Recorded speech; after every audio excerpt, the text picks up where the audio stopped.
오늘 우리에게 주신 말씀은 고린도전서 7장 1절에서 24절까지의 말씀입니다.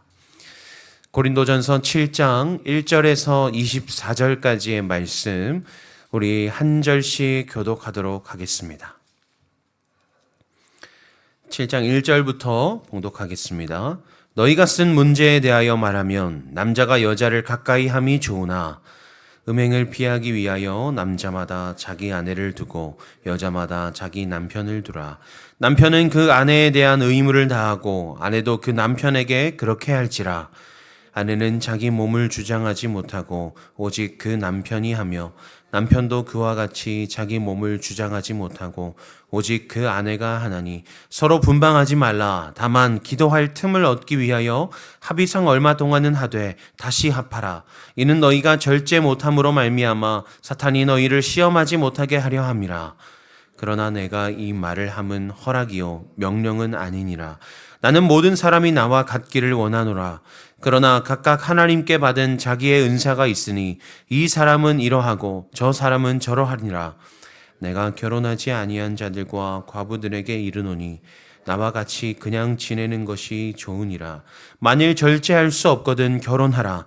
정욕이 불같이 타는 것보다 결혼하는 것이 나으니라. 결혼한 자들에게 내가 명하노니 명하는 자는 내가 아니요 주시라. 여자는 남편에게서 갈라서지 말고 만일 갈라섰으면 그대로 지내든지 다시 그 남편과 화합하든지 하라. 남편도 아내를 버리지 말라. 그 나머지 사람들에게 내가 말하노니 이는 주의 명령이 아니라 만일 어떤 형제에게 믿지 아니하는 아내가 있어 남편과 함께 살기를 좋아하거든 그를 버리지 말며 어떤 여자에게 믿지 아니하는 남편이 있어 아내와 함께 살기를 좋아하거든 그 남편을 버리지 말라. 믿지 아니하는 남편이 아내로 말미암아 거룩하게 되고 믿지 아니하는 아내가 남편으로 말미암아 거룩하게 되나니 그렇지 아니하면 너희 자녀도 깨끗하지 못하니라. 그러나 이제 거룩하라. 혹 믿지 아니하는 자가 갈리거든 갈리게 하라. 형제나 자매나 이런 일에 구애될 것이 없으니라. 그러나 하나님은 화평 중에서 너희를 부르셨느니라. 아내된 자여 내가 남편을 구원하는지 어찌 알 수 있으며 남편된 자여 내가 내 아내를 구원하는지 어찌 알 수 있으리요. 오직 주께서 각 사람에게 나눠주신 대로 하나님이 각 사람을 부르신 그대로 행하라. 내가 모든 교회에서 이같이 명하노라. 할례자로서 부르심을 받은 자가 있느냐? 무할례자가 되지 말며 무할례자로 부르심을 받은 자가 있느냐? 할례를 받지 말라. 할례 받는 것도 아무것도 아니요 할례 받지 아니하는 것도 아무것도 아니로되 오직 하나님의 계명을 지킬 따름이니라. 각 사람은 부르심을 받은 그 부르심 그대로 지내라. 내가 종으로 있을 때에 부르심을 받았느냐? 염려하지 말라. 그러나 내가 자유롭게 될 수 있거든 그것을 이용하라. 주 안에서 부르심을 받은 자는 종이라도 주께 속한 자유인이요 또 그와 같이 자유인으로 있을 때에 부르심을 받은 자는 그리스도의 종이니라. 너희는 값으로 사신 것이니 사람들의 종이 되지 말라. 형제들아 너희는 각각 부르심을 받은 그대로 하나님과 함께 거하라. 아멘. 오늘에게 주신 말씀 가지고 틈내어 하나님과 함께 거하라 라는 제목으로 함께 말씀을 나누고자 합니다. 우리 삶에는 가끔 생각지 못한 기회가 찾아올 때가 있습니다. 적당히 타협하면 더 큰 것을 거머쥘 수 있는 기회입니다. 그러나 그때 신앙의 양심이 우리를 가로막습니다. 결국 우리는 뻗었던 손을 거두게 되겠지요. 문제는 그 다음입니다.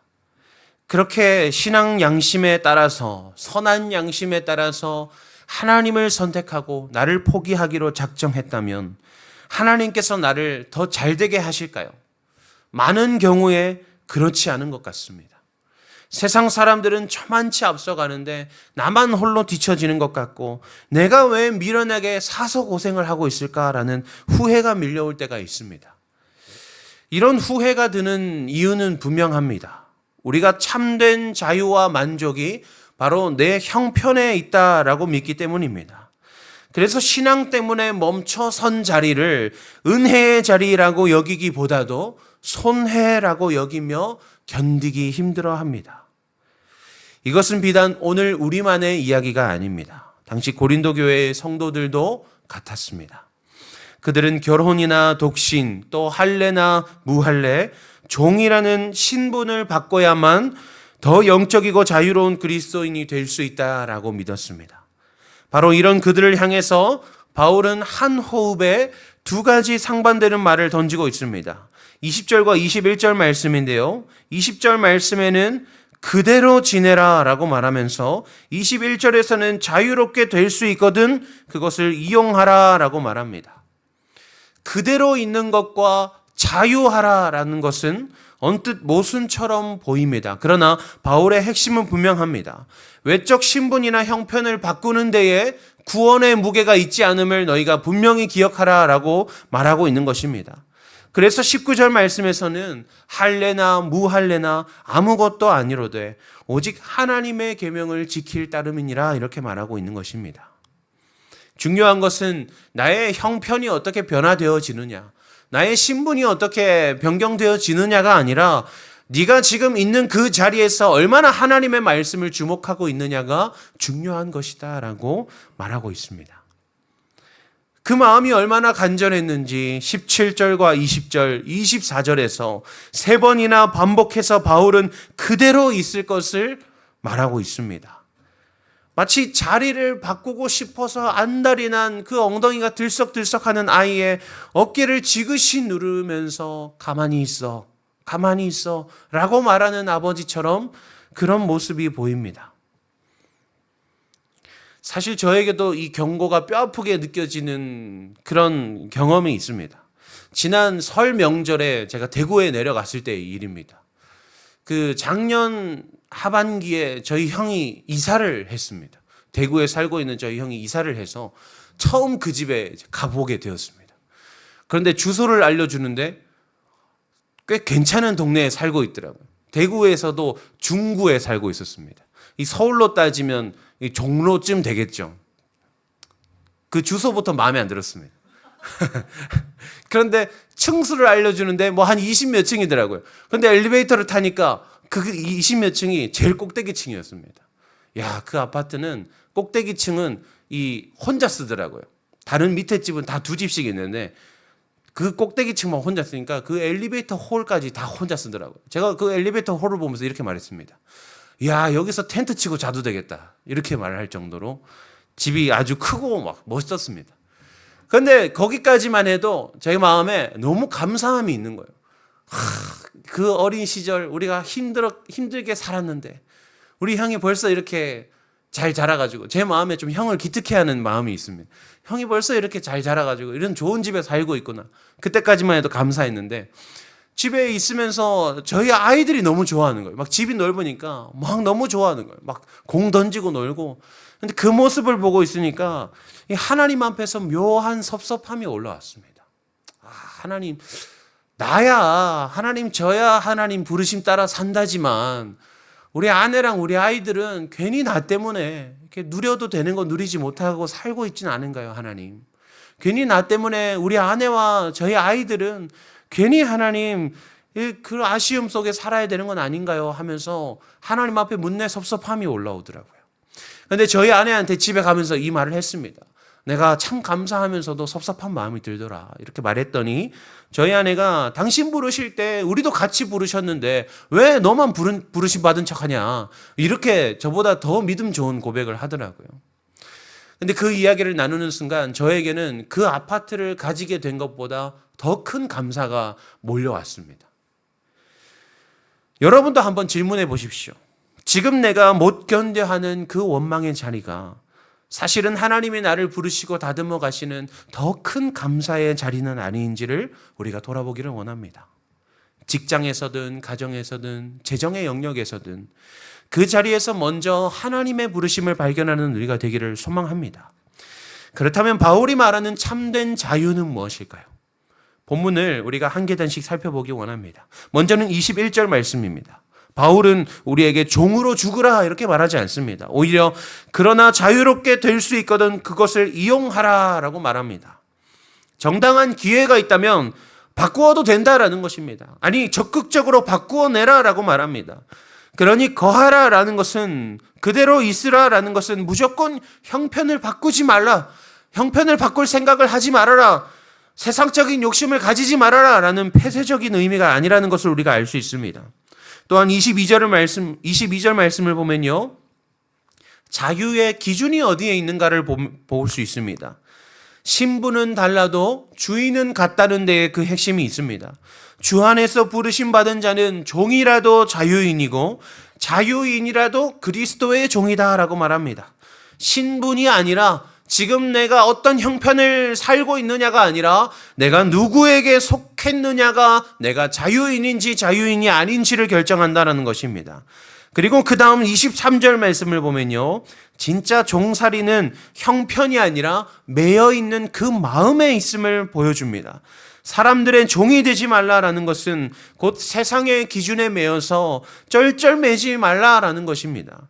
못 바꾼 형편이 아니라 세상의 잣대가 내 마음을 가두는 것, 그것이 진짜 종살이다라고 우리에게 가르쳐 줍니다. 그리고 마지막 24절 말씀에서는요. 그리고 바울은 결정적인 한마디를 더합니다. 이 24절 말씀은 20절 말씀과 함께 견주어 보면 더 좋은데요. 20절 말씀에는 그 부르심 그대로 지내라 라고 말하지만 24절에서는 그대로 하나님과 함께 거하라 라고 말합니다. 보이십니까 여러분? 거하라의 무게중심은 네 삶 가운데 네 자신 가운데 그대로 머물러라가 아니라 하나님과 함께 거하라라는 것에 그 중심 무게가 있다는 것을 우리는 알 수 있습니다. 핵심은 네 형편이 어떠하냐가 아니라 너는 지금 그 삶 가운데 하나님과 함께 있느냐가 핵심이다라는 것입니다. 그런데 이 하나님과 함께라는 것은 막연한 감정이 아닙니다. 우리에게 추상적인 신앙의 형태가 아닙니다. 구체적인 시간과 자리를 필요로 하는데요. 놀랍게도 바울은 오늘 본문 5절 말씀에서 가장 친밀한 부부의 일상조차도 기도할 틈을 얻기 위해 잠시 내려놓을 수 있어야 한다라고 권면합니다. 진정한 동행에는 외적인 형편을 떠나는 것이 아니라 그 자리에 머물면서도 세상을 향해서 달리던 걸음을 잠시 멈추고 구별해두는 틈이 필요한 것입니다. 여기서 놀라운 반전이 일어납니다.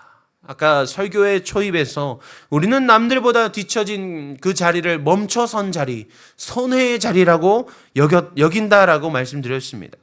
그러나 하나님께서는 그 멈춰선 자리를 당신과 마주하는 거룩한 틈으로 바꾸시는 분이시라는 사실을 우리가 깨달을 수 있는 것입니다.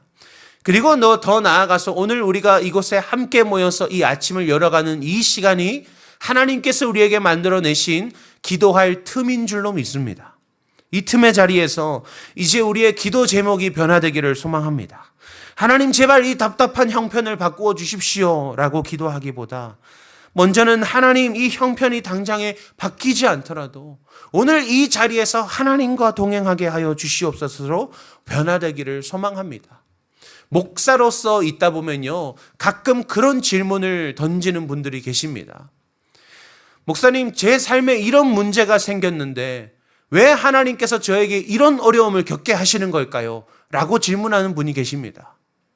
그런데 저는요, 솔직하게 말씀드리면 제 마음에서 그런 대답이 올라옵니다. 그것이 왜 당신에게 어려움입니까? 라고 대답합니다. 그것이 왜 당신의 삶의 문제라고 여기고 계십니까? 하나님은 그것을 어려움이라고 하신 적이 없는데, 하나님은 그것을 문제라고 하시지 않았는데 왜 당신은 그것을 어려움이고 문제라고 여기고 계시는 것입니까? 라는 답답함이 마음에서 치밀어 오를 때가 있습니다. 그 자리 가운데서 하나님과 함께 할 수 있다면 그것은 은혜요 축복인 줄로 믿습니다.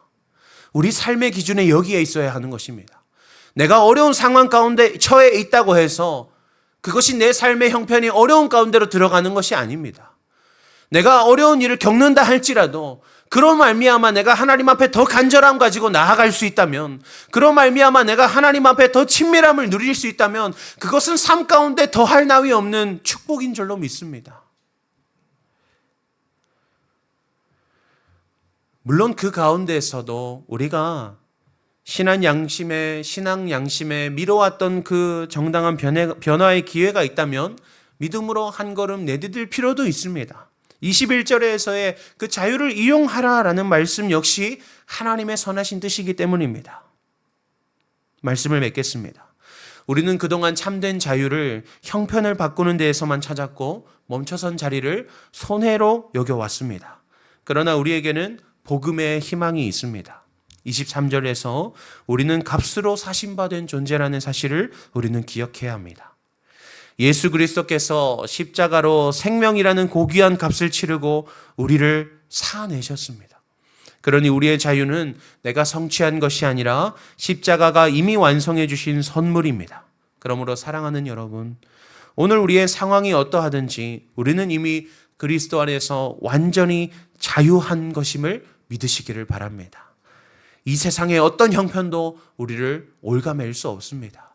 우리는 그 가운데 감사할 수 있는 자유가 있고 기뻐할 수 있는 자유가 있습니다.